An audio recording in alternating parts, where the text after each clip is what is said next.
नमस्कार दोस्तों, NDTV India पर आप एक बार फिर देख रहे हैं रफ्तार रीबूटेड। मैं हूं आपका होस्ट और दोस्त शम्स रज़ा नकवी। आज की शुरुआत एक बहुत ही ख़ास कार के साथ। मर्सिडीज बेंज ने इंडिया में बिल्कुल नई GLA SUV लॉन्च कर दी है। ये कंपनी की सबसे सस्ती SUV है। इससे कई सारे वेरिएंट्स हैं, पेट्रोल, डीजल और एक बहुत ही ख़ास सबसे दमदार वर्जन है AMG GLA 35। इस कार की सवारी आपने आज से पहले हिंदुस्तान में नहीं देखी है। सबसे पहले सिर्फ आपके लिए खास रफ्तार रीबूटेड पर।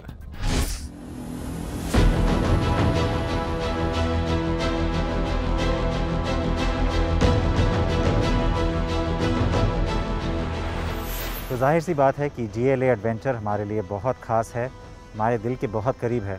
इसलिए हम बहुत ही खुश हैं कि नया वेरिएंट या नया जनरेशन GLA का बाज़ार में उतारा गया है। अब महामारी के चलते हम इसको आपके पास इससे पहले नहीं ला पाए, लेकिन फिर भी इन गाड़ियों के बारे में बताने के लिए आपके लिए हमारे पास बहुत कुछ है।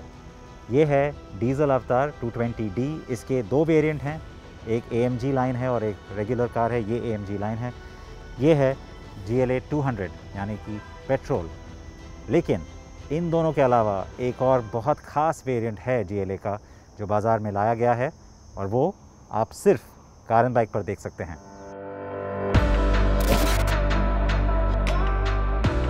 Mercedes AMG GLA 35 4MATIC GLA class SUV का तेज़ रफ्तार वेरिएंट है। नई कार नामी गिरामी AMG बैज के साथ आती है और इसके साथ GLA 45 और 45S मॉडल्स GLA की AMG रेंज पूरी करती हैं। जाहिर सी बात है, AMG होने के नाते स्टाइलिंग में भी ये शानदार है। जैसे कि मैंने कहा, हमारे बाजार में GLA की काफ़ी बड़ी रेंज मौजूद है, लेकिन पहले हम बात करेंगे दमदार GLA 35 की।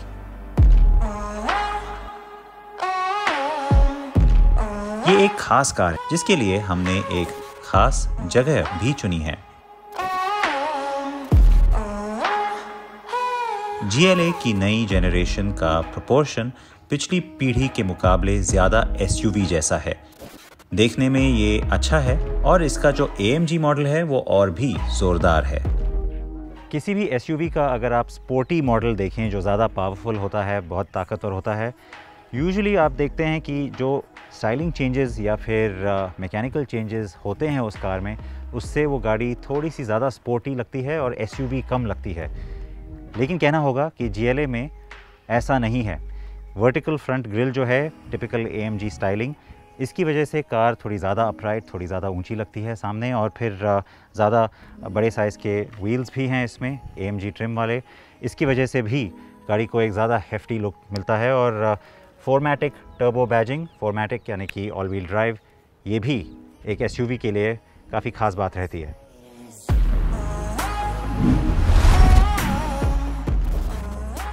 GLA 35 पर 6 रंग के विकल्प मिले हैं और यहाँ दिख रहा पैटागोनिया रेड कलर उसमें शामिल है।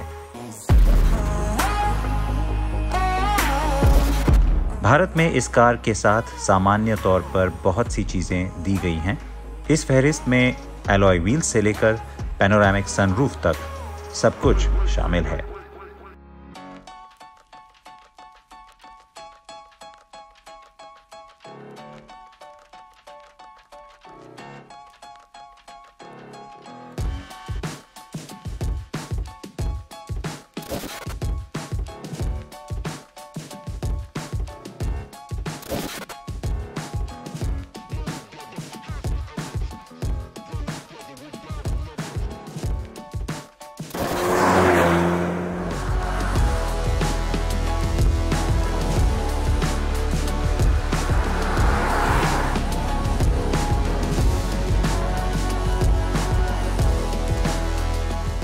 GLA के आम मॉडलों की तरह क्या इस कार में भी वो SUV वाला एहसास बहुत ज़्यादा ज़ाहिर होना ज़रूरी है?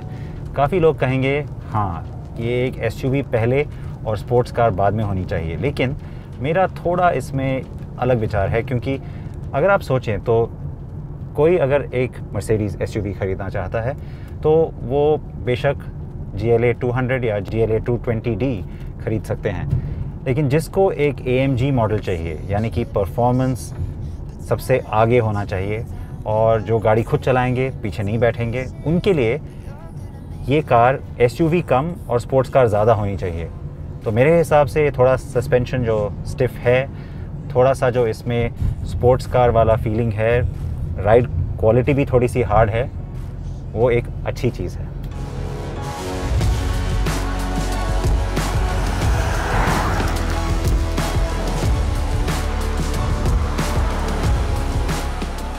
जैसी मुझे उम्मीद थी, कार का स्टीयरिंग उतना स्पोर्टी नहीं है, लेकिन अपना काम बखूबी करता है। अगर आपको टिपिकल मर्सिडीज बेंज वाला एहसास चाहिए तो दोबारा सोच लें। GLA 35 थोड़ी सख्त कार है और अगर आप खुद कार चलाना पसंद करते हैं तो ये आपके लिए फ़ायदे का सौदा है।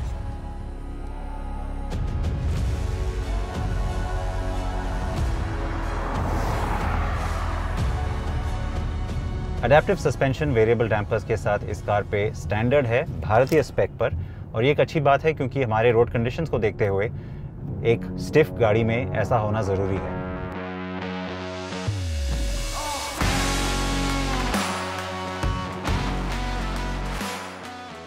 तो यहाँ आप इंडिविजुअल, कंफर्ट, स्पोर्ट और स्पोर्ट प्लस मोड्स को अपने तरीके से ढाल सकते हैं। कंफर्ट मोड में आप कार को बहुत आराम से चलता पाएंगे, और अगर आपको जानदार आवाज़ के साथ तेज़ रफ्तार पर कार चलानी है तो इसके लिए स्पोर्ट या स्पोर्ट प्लस मोड्स सबसे अच्छे हैं। GLA 35 में Mercedes Benz M260 4 cylinder engine लगाया गया है, जो विदेशों में रेगुलर GLA के टॉप मॉडल यानी कि GLA 250 के साथ भी मिलता है। इस इंजन को AMG ने अपने हिसाब से ट्यून किया है, लेकिन हाँ, इसे AMG इंजन नहीं कह सकते। याद रखें, सिर्फ GLA 45 का इंजन AMG ने बनाया है। तो ताकत की यहाँ शायद आपको बारीक कमी नज़र आती है, लेकिन एक्सेलरेट करते ही कार तेज़ी से रफ्तार पकड़ती है, जिसका क्रेडिट इसके गियरबॉक्स को भी जाता है। क्योंकि ये एक AMG मॉडल है, इसकी कैबिन का ट्रीटमेंट पूरी तरह से AMG वाला ही है, तो आपको सब जगह ये रेड स्टिचिंग नज़र आएगी। लाल रंग के सीट बेल्ट्स भी दिए गए हैं और ट्रीटमेंट, कलर पैलेट, जो रंग और मटेरियल्स का इस्तेमाल किया गया है, वो सब बिल्कुल आपको एक बहुत ही उम्दा AMG मॉडल की ही याद दिलाएगा।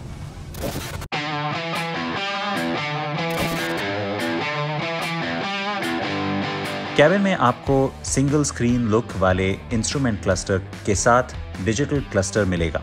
इसमें मिलने वाली जानकारी के लिए दोनों को कस्टमाइज भी किया जा सकता है। बाकी मर्सिडीज कारों की तरह दोनों स्क्रीन स्टीयरिंग पर दिए टच पैड के जरिए भी चलाए जा सकते हैं। फ़ोन कनेक्टिविटी, वायरलेस चार्जिंग और बर्मेस्टर साउंड सिस्टम भी इस कार में आपको मिलेंगे। कार के साथ इनबिल्ट सिम के अलावा मर्सिडीज मी कनेक्ट ऐप मिलता है, जो रिमोट अनलॉक या जियो फेंसिंग जैसे टेलीमैटिक फंक्शन के इस्तेमाल की इजाज़त देते हैं। बतौर AMG मॉडल, कार के साथ आपको फ्लैट बॉटम स्टीयरिंग व्हील और स्पोर्ट सीट्स मिलेंगी। सेफ्टी की बात करें तो यहाँ भरपूर फीचर्स कार के साथ सामान्य रूप से मिलते हैं। Collision warning, tyre pressure monitoring, Isofix, घुटने के लिए एयरबैग को मिलाकर 7 एयरबैग, एक्टिव ब्रेक और ब्रेक असिस्ट जैसे फीचर्स कार को मिले हैं। इनके अलावा active bonnet, stability control, anti lock brake के साथ ब्रेक फोर्स डिस्ट्रीब्यूशन और अटेंशन असिस्ट भी कार को दिया गया है। तो एक और AMG मॉडल भारतीय बाज़ार के लिए, लेकिन ये A35 की तरह लोकली बिल्ट यानी कि यहाँ भारत में बनी हुई कार है। तो स्ट्रैटेजी तो बहुत ही दिलचस्प है मर्सिडीज़ बेंज इंडिया की तरफ से, क्योंकि दाम इन कारों के काफ़ी आकर्षक हैं। देखना होगा कितने ग्राहक ये लोकली बिल्ट AMG मॉडल्स को अपनाते हैं। जी हाँ, ये तीसरा AMG मॉडल है जिसे भारत में असेंबल किया जा रहा है। यही वजह है कि कंपनी AMG बैज वाले GLA मॉडल को 60 लाख रुपए से कम कीमत पर देश में लॉन्च कर पाई है। तो धारी किरदार के बावजूद GLA 35 की ये कीमत इसे बाजार में और भी आकर्षक विकल्प बना रही है। GLA 35 रोजमर्रा के इस्तेमाल और दमदार प्रदर्शन का बेहतरीन मिश्रण है। पूरी तरह AMG मॉडल के मुकाबले ये कार किफ़ायती है और इससे ज़्यादा खुशी मुझे और किसी बात की नहीं है कि आयात की गई चंद कारों की जगह इसे भारत में GLA क्लास पोर्टफोलियो का एक हिस्सा बनाया गया है। आपकी जानकारी के लिए बता दूं कि इस पोर्टफोलियो में अब 4 वेरिएंट हैं: GLA 200 petrol, GLA 220, GLA 220D और 220D 4MATIC जो डीजल हैं, और हाँ, ये car Mercedes AMG GLA 35।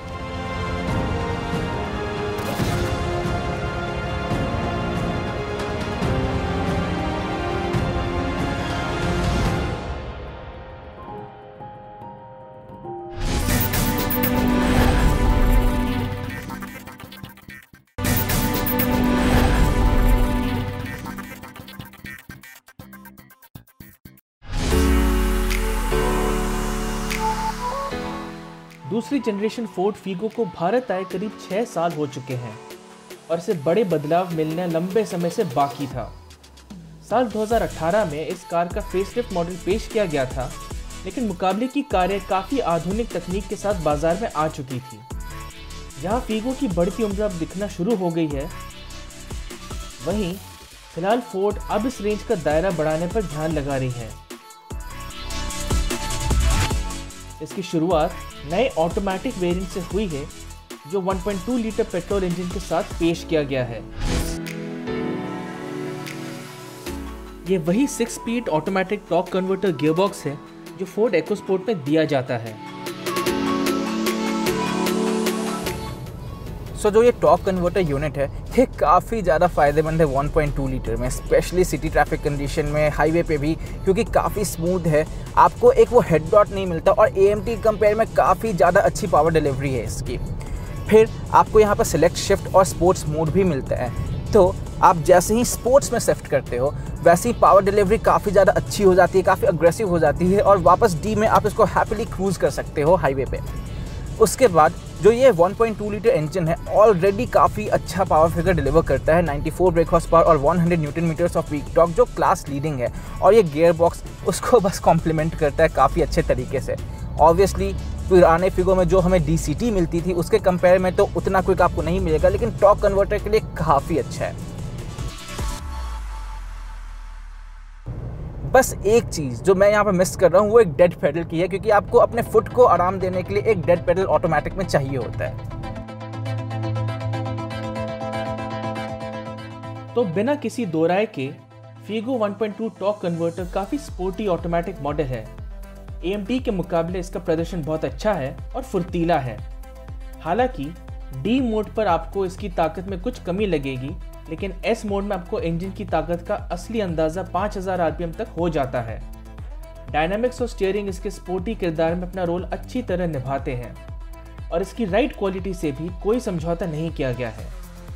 Select shift function के जरिए आप मैनुअल तौर पर कार के गियर बदल सकते हैं, जिसके लिए शिफ्टर पर दिए स्विच का इस्तेमाल भी किया जा सकता है और इसके आदी होने में आपको कुछ समय लग सकता है, लेकिन ये कोई बड़ा फीचर नहीं है जिसके बूते कार खरीदी जाए। सच तो यह है कि मुकाबले के हिसाब से देखें तो फीगो कुछ फीकी नजर आती है और LED DRL प्रोजेक्ट हेडलैम्प्स और कुछ क्रोम फिनिश इसे दिखने में आकर्षक बना सकते हैं।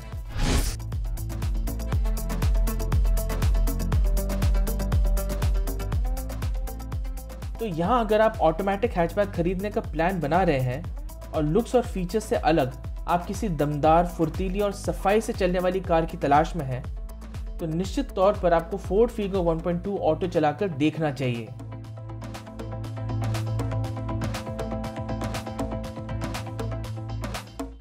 तो ये था इस हफ्ते का रफ्तार रिबूटेड। हमें ज़रूर बताएं कैसा लगा आपको हमारा आज का प्रोग्राम और इस शो में आप क्या और देखना चाहेंगे जो आपको आएगा पसंद।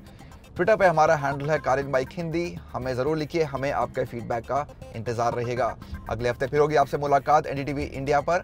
तब तक अपना ध्यान रखें, सड़क पे हमेशा सेफ रहें, स्कूटर्स और बाइक्स पे हेलमेट पहनना बिल्कुल ना भूलें और कार्स में सीट बेल्ट ज़रूर लगाएं। अलविदा।